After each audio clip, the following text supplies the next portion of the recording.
हरे कृष्णा। हम लोग श्री जगन्नाथ अष्टकम पढ़ रहे थे।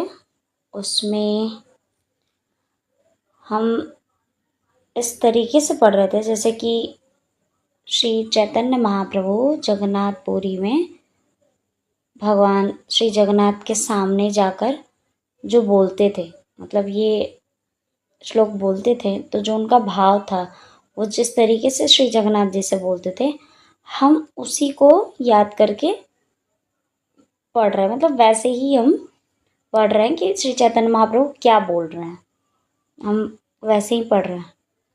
ये मैं याद दिला रही थी, लास्ट क्लास में भी मैंने बोला था।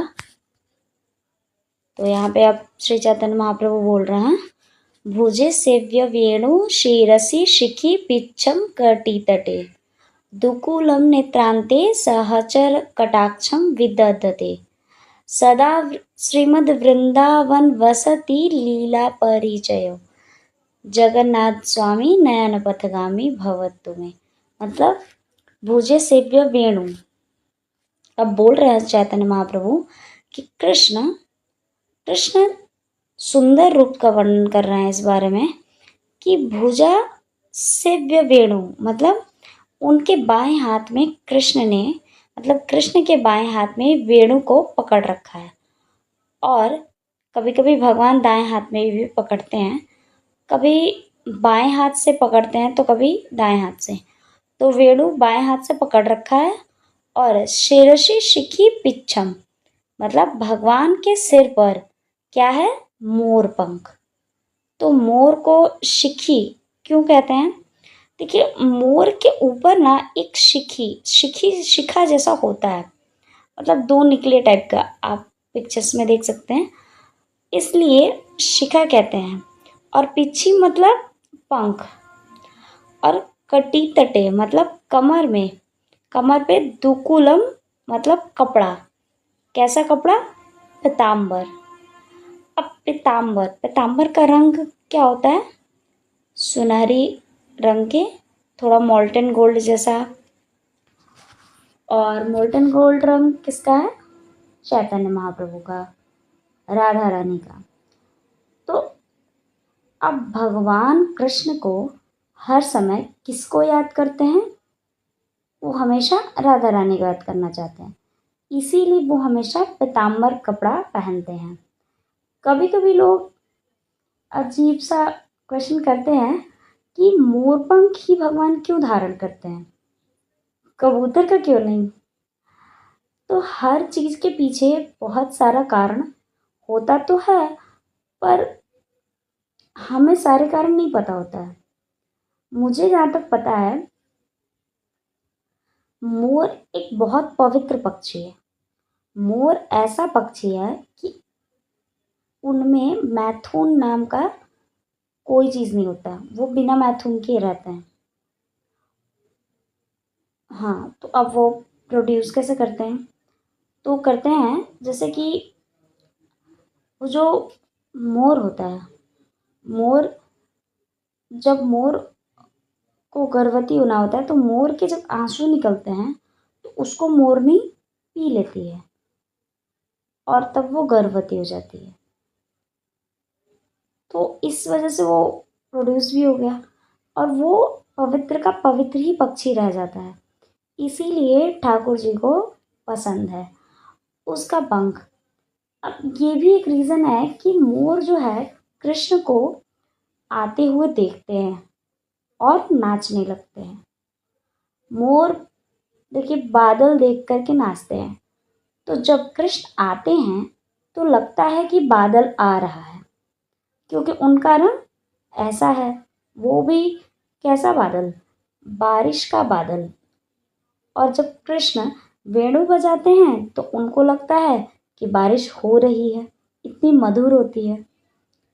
अब वेणु इतना स्वर में होती है, इसलिए जितनी बार कृष्ण उसमें देखते हैं, मतलब हाँ, कृष्ण को देखते हैं तो नाचने लगते हैं और नाचते नाचते अपना एक पंख वहीं छोड़ देते हैं, मतलब कृष्ण को भेंट कर देते हैं। और कृष्ण उनको भेंट को स्वीकार करते हैं और सिर पर लगाते हैं।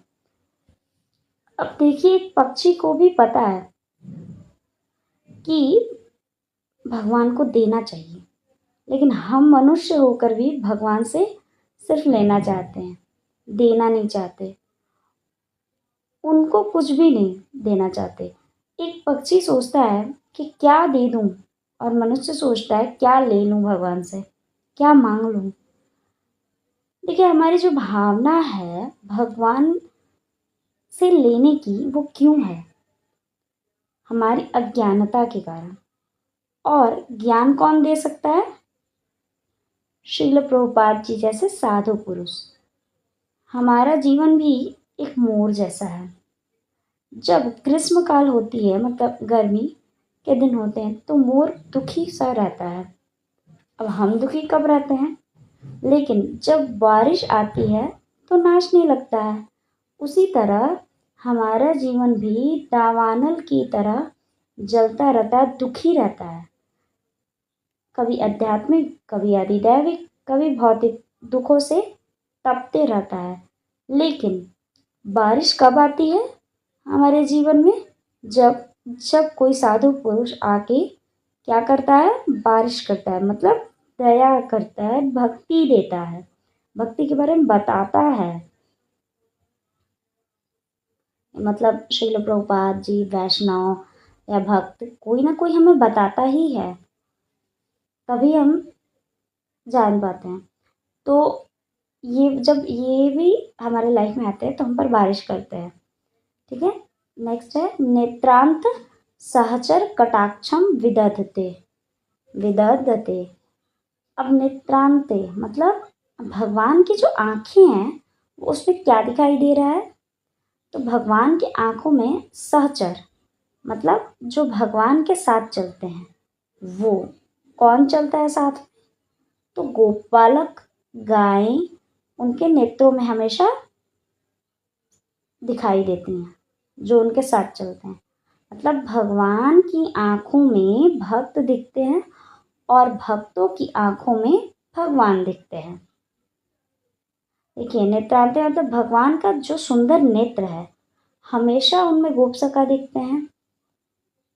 उनके बारे में सोचते हैं कि श्रीदम क्या कर रहा होगा, उनके साथ खेलने के बारे में सोचते हैं कि मतलब भगवान हमेशा यही सोचते रहते हैं कि उनके सखा के गोप सखा क्या कर रहे हैं, मधुसूदन कहाँ गया, उसे क्या खाना है, इस तरीके से।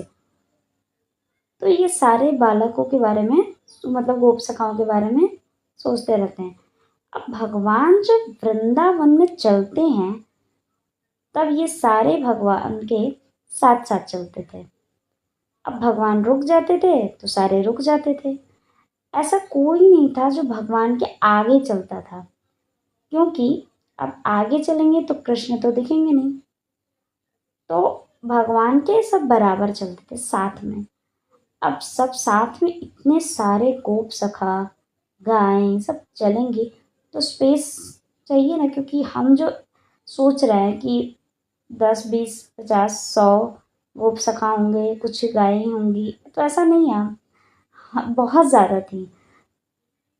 मेंशन आता है कि कृष्णा बुक में कि 9 लाख गायें तो सिर्फ नंद महाराज जी के पास थी। तो अब आप सोच सकते हैं। तो सब भगवान के साथ चलते थे, पर सब साथ चल नहीं पाते थे तो कुछ पीछे हो जाते थे। अब कुछ पीछे होते थे तो ये सोचते थे कि कौन पहले कृष्ण को छुएगा। तो सब आपस में रेस लगाते थे कि अहम पूर्वम, ऐसे कहते थे कि मैं पहले छूंगा, मैं पहले छूंगा। सबकी दृष्टि भगवान की तरफ ही रहती थी। देखिए, ऐसा भी होता था कई बार कि जब वो साथ चलते थे तो एक सर्कल जैसा हो जाता था, और सर्कल जैसा हो जाता था तो ऐसा लगता था कि सब भगवान भगवान सबको देख रहा है, मतलब भगवान मुझे ही देख रहे हैं, ऐसा लग रहा था सबको। तो कोई इधर उधर नहीं जा पा रहा था। तो देखिए, भगवान की आंखों में गोप सखा, गाय, भक्त तो रहती ही हैं। ये वृंदावन में ऐसा है। पर कृष्ण को सब छूने का प्रयास करते हैं और उनके साथ ही रहते हैं। ठीक है, तो ये जो एक एक कितना सुंदर वातावरण है जो वृंदावन का है कि आंखों में भक्त लोग, हाथों में वेणु और सिर पर मोर पंख और कमर में पीताम्बर।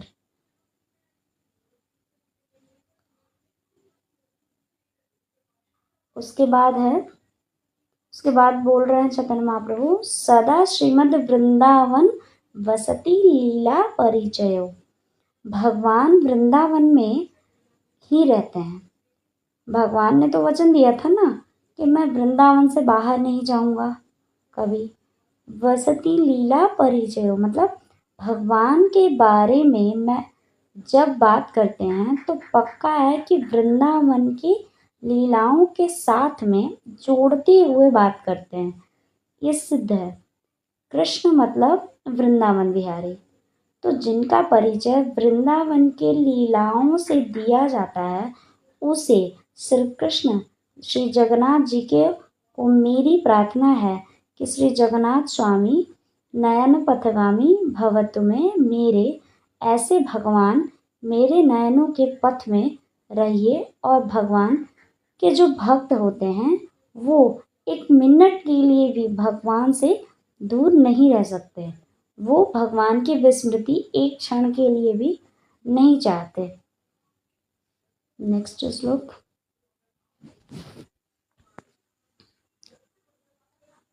महाम्बोधिस्तीरे कनक रुचिरे नील शिखरे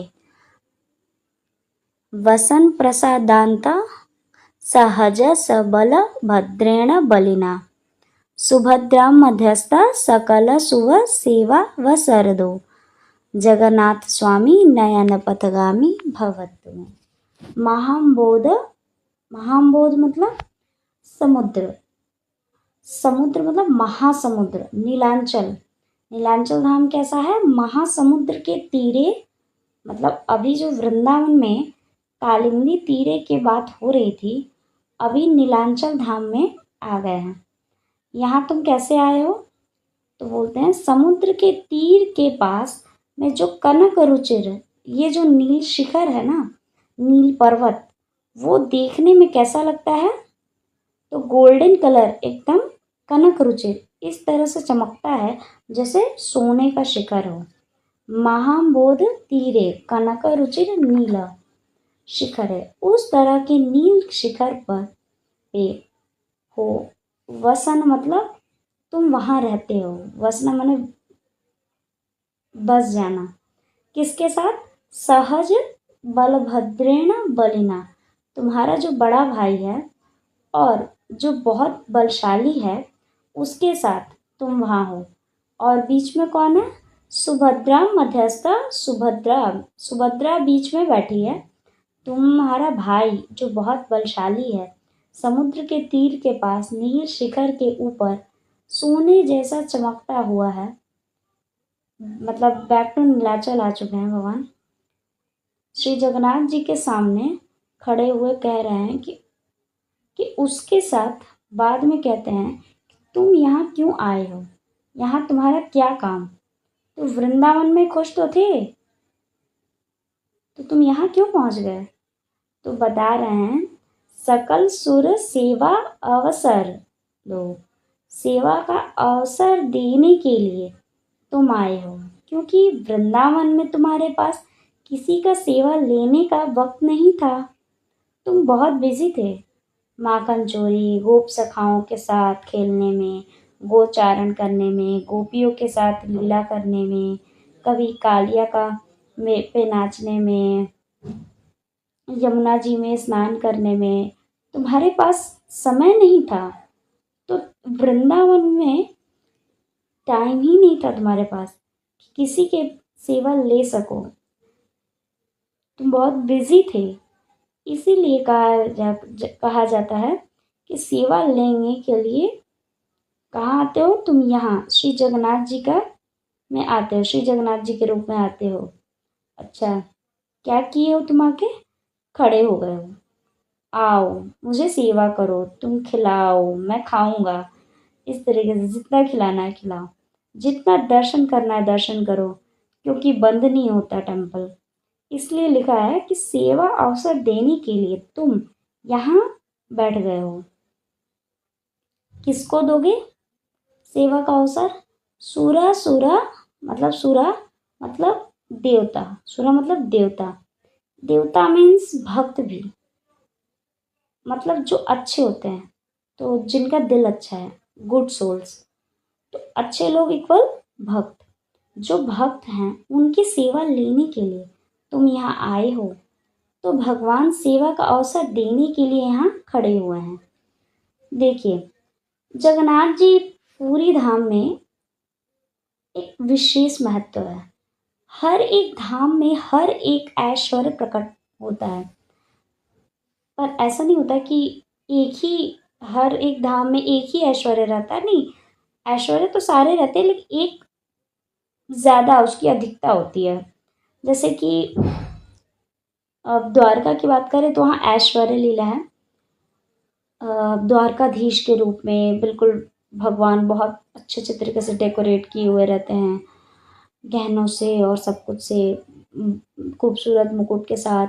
एक तो वृंदावन में जो माधुर्य लीला है वो गोपिकाओं के साथ है, वो माधुर्य लीला है उसमें। वहाँ पर ऐश्वर्य लीला भगवान नहीं दिखा पाते हैं। इनफैक्ट अगर प्रयास भी करते हैं तो माता यशोदा क्या कहती हैं, जब भगवान ने अपने मुख में पूरा ब्रह्मांड दिखा दिया था तो उनको ये लगा, कह रहे मेरे पुत्र पर भूत आ गया है, इस वजह से ऐसे कुछ दिखाई दे रहा है मुझे। तो वहाँ वो नहीं दिखा पाते हैं, वहाँ माधुर्य लीला ही होता है। अच्छा, लेकिन श्री जगन्नाथपुरी में एक ऐसा धाम है जिसमें तीनों भाव, औदार्य भाव, माधुर्य भाव और ऐश्वर्य भाव, तीनों सबका सम्मेलन है। अब ये कैसे हो गया? तो देखिए, श्री जगन्नाथ जी हैं कौन? अगर सही में बोला जाए तो श्री जगन्नाथ जी हैं कौन? तो वो हैं द्वारकाधीश। अब श्री जगन्नाथ जी ने ही तो, भगवान पहले द्वारका में थे, उन्होंने सुना और फिर वो इस रूप में आ गए। तो वो कौन है? द्वारकाधीश। तो हो गई ना ऐश्वर्य लीला। अच्छा, और वृंदावन की लीला सुनने का मतलब था वो वृंदावन की लीला सुन रहे थे, और सुनने के बाद ऐसा हुए थे, मतलब मन में वृंदावन की लीला है, मतलब माधुर्य भाव दोनों आ गए, ऐश्वर्य भाव और माधुर्य भाव दोनों हो गए। अच्छा, अब भाई बहन के साथ बैठे हुए हैं, अब क्या कर रहे हैं? सब पर दया, दया मतलब औदार्य भाव, सब पर दया कर रहे हैं, मतलब तीनों भाव का सम्मिलन हो गया। तो अच्छा, जगन्नाथपुरी को पुरी क्यों बोलते हैं? अयोध्यापुरी, श्री जगन्नाथपुरी, ये पुरी क्यों लगाना है? तो पुरी मतलब होता है परम पुरुष। जहाँ परम पुरुष भगवान नित्य शयन करते हैं,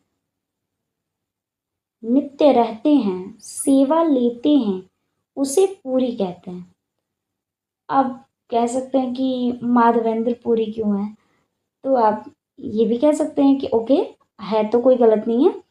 तो जिनके हृदय में परम पुरुष भगवान नित्य निवास करते हैं, उस भक्त को भी हम ऐसा बोल सकते हैं। तो पूरी का मतलब ये होता है। नेक्स्ट क्या था? कृपा पारावारा सजल जलद श्रेणी रुचिरो रमावाणी सोमस सूरदमल पदोभद वमुखय सुरेंद्र राध्या श्रुति गण शिख गीत चरितो जगन्नाथ स्वामी नयन पथगामी भवतु में। इसमें क्या बोल रहे हैं? कृपा पारावारा मतलब अशेष, अशेष कृपा के सागर हैं श्री जगन्नाथ जी। एक एक बूंद नहीं, यहाँ एक एक बूंद की बात नहीं हो रही, सागर हैं कृपा के। सजल जलदा मतलब आपके शरीर का जो रंग है कैसा है? जैसे जल से भरा हुआ बादल। श्रेणी मतलब श्रेणी रुचिरो, श्रेणी मतलब बादल नहीं, बहुत सारा बादल, कोई एक बादल नहीं, बहुत सारा बादल जब जल से भर जाते हैं तो कैसे लगते हैं, वैसे आपके शरीर का रंग है। रुचिरो मतलब सुंदर, आप देखने में रमावानी, रमावानी मतलब रमावानी रमा मतलब लक्ष्मी देवी, सरस्वती जी भी, जिनके कहने पर जीवों की रक्षा करते हैं। मतलब लक्ष्मी देवी को भी अगर रक्षा करना है, कृपा करना है, तो भगवान श्री जगन्नाथ जी के कहने पर रक्षा करती हैं। लक्ष्मी जी कैसे सेवा करती हैं, तो धन दे के, हाँ, इस जगत की जो लक्ष्मी जी हैं, मतलब लक्ष्मी जी की जो एक्सपैंड है, जो इस जगत को उस तरीके से हैंडल करती हैं, वो लक्ष्मी जी की बोल रही हूँ। नहीं तो लक्ष्मी जी शाश्वत रूप से नारायण कृष्ण के ही पास रहती हैं ऑलवेज। तो हाँ, वो धन दे करके, ऐश्वर्य दे करके सेवा करती हैं। सरस्वती जी ज्ञान दे करके देती हैं। तो जिनके कहने पर लक्ष्मी जी, सरस्वती जी ज्ञान देती हैं, वो हैं श्री जगन्नाथ जी। स्फुरद अमला पंके रूह मतलब मुख, जिनका मुखमंडल एक विकसित कमल जैसा है। विकसित कमल जैसा मतलब स्पॉटलेस, कोई भी दाग नहीं है, और उतना सुंदर है कि जगन्नाथ जी का मुख चंद्र सुरेंद्र आराध्य, सुरेंद्र आराध्य मतलब देवता लोग, उनमें भी कैसे देवता, जो थोड़े हाई कैटेगरी के हैं, देवता लोग भी जिनकी पूजा करते हैं, जिनके बड़े बड़े नाम हैं, जैसे यमराज जी, कुबेर जी, इंद्र, बड़े बड़े देवता हैं जिनकी पूजा करते हैं। और श्रुतिगण, श्रुति मतलब वेद, वेद भी जिनके गीत का गान करता है, मतलब वेदों में जिनका गान किया जाता है, वो उत्तम होता है। ऐसे श्री जगन्नाथ जी स्वामी, जो हम उनसे निवेदन करते हैं कि आप मेरे नयनों के सामने हमेशा रहिए, या मेरे नयन जहाँ रहें वहाँ आप रहिए। ठीक है, नेक्स्ट श्लोक है। रथारूढ़ो गच्छन् पथि मिलित भूदेव पटलय स्तुति प्रादुर्भावं प्रतिपद मुपाकर्ण्य सदया दया सिंधुर बंधु सकलस जगता सिंधु सुतया जगन्नाथ स्वामी नयन पथगामी भवतु में। यहाँ पर बोल रहे हैं चैतन्य महाप्रभु, रथ रूढ़ो गच्छन। तो अभी चैतन्य महाप्रभु की बात कर रहे हैं कि रथ यात्रा की, कि रथ यात्रा क्या है। क्या है कि जब तुम रथ पर बैठते हो तो क्या होता है, रथारूढ़ो गच्छन मतलब चलना, पथि मतलब रास्ते में, मिलता मतलब मिलना। तो कौन मिलता है रास्ते में, भूदेव मतलब भूमि पे जो देव हैं, मतलब भूमि के देव जो पूजनीय है, जो भूमि पे रहते हैं, और वो जो पूजनीय हैं, वो जो भी पूजनीय होते हैं, हम उन्हें देव कहते हैं। जैसे मातृदेव, पितृदेव, गुरुदेव, मतलब जो पूजनीय है उसे हम देव कहते हैं। तो इस भूदेव में कौन है जो पूजनीय है, जो भगवान के भक्त हैं। यहाँ पर भूदेव मतलब ये संस्कृत में ब्राह्मण बताया गया, पर ब्राह्मण में से ये नहीं कि सिर्फ ब्राह्मण। ब्राह्मण का मतलब ये है कि सच में जो ब्राह्मण है, जिसका जन्म भगवान की सेवा के लिए हुआ है, जिसने शरीर स्वीकार किया है भगवान की सेवा के लिए, जो भगवान का गुणगान करता है, उसे भूदेव बोला जाता है। बोला जाया गया है कि जब रथ पर बैठ जाते हैं और जब रथ चलता है, तो रास्ते में धीरे धीरे रथ में बहुत लोग मिलते हैं, और रास्ते पे जो ब्राह्मण लोग मतलब चरित्र का जो गुणगान करते हैं भगवान के, और जब वो आपकी स्तुति करते हैं तो आप बड़े आराम से उसे सुनते हैं, और उनकी बात को सुनते हैं। और यहाँ पर लिखा है कि स्तुति प्रादुर्भावम प्रतिपदम, तो जो आपकी स्तुति करते हैं, जैसे जैसे जैसे रथ थोड़े दूर पर चलता है तो कोई ना कोई हर जगह कोई भक्त स्तुति करता रहता है।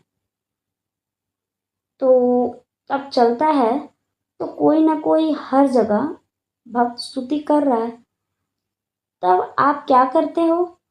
उपकरण्य, मतलब करने मतलब कान से अच्छे से सुनते हो, सदा, हमेशा। ऐसा कभी नहीं कहते हैं कि आज टाइम नहीं है, अब तो टाइम हो गया है, नेक्स्ट रथ यात्रा पर आना तब मैं सुनूंगा। नहीं, जब आप रथ में निकलते हो तो बाहर भक्तों के दर्शन देने के लिए, तब कोई भी भक्त हो, कोई भी धर्म का हो, उसकी स्तुति सुनते हो। कभी कभी जब भक्त लोग स्तुति करते हैं तो जब चलती है रथ, तो क्या होता है, जो पहिया होता है, रथ का जो चक्र होता है, वो घर घर घर घर ऐसी आवाज़ आती है, घर घर टाइप। तो उससे श्री जगन्नाथ जी को ना सुनने में कठिनाई होती है। तो उसमें वो क्या करते हैं, वो बोलते हैं कि रुको, मतलब रथ रुक जाती है, पहिया रुक जाती है, एंड देन वो आराम से सुनते हैं। तो आपने भी ऐसा सुना ही होगा कि जब भी रथ यात्रा होती है तो श्री जगन्नाथ जी का रथ के पहिए रुकते जरूर ही हैं, कंपल्सरी है, क्योंकि उनका ऐसा भाव भी रहता है कि हम अच्छे से उसकी स्तुति सुने अपने भक्त की। और उसका आंतरिक भाव बता रहे हैं चैतन्य महाप्रभु कि कोई भक्त स्तुति करता रहता है, इस वजह से ऐसा होता है, और उन्हें ठीक से सुनाई नहीं दे रहा होता है, इसलिए रथ को रोककर सुनते हैं ठीक से। दया सिंधु, दया सिंधु मतलब श्री जगन्नाथ जी क्या हैं? दया के सिंधु। बंधु शकल जगत, मतलब जगत के सबके बंधु हैं, सबके मित्र हैं। किनके साथ? मुझको उनका दर्शन करना चाहिए। लिखा है कि सिंधु सुतया, मतलब सिंधु मतलब समुद्र, सुतया समुद्र, समुद्र की जो, सुतया मतलब समुद्र की बेटी। तो समुद्र की बेटी कौन है? लक्ष्मी देवी। मतलब लक्ष्मी देवी के साथ श्री जगन्नाथ जी का दर्शन करना चाहिए। तो ठीक है, आज हम इतने सुनते हैं। Thank you for listening. Hare Krishna.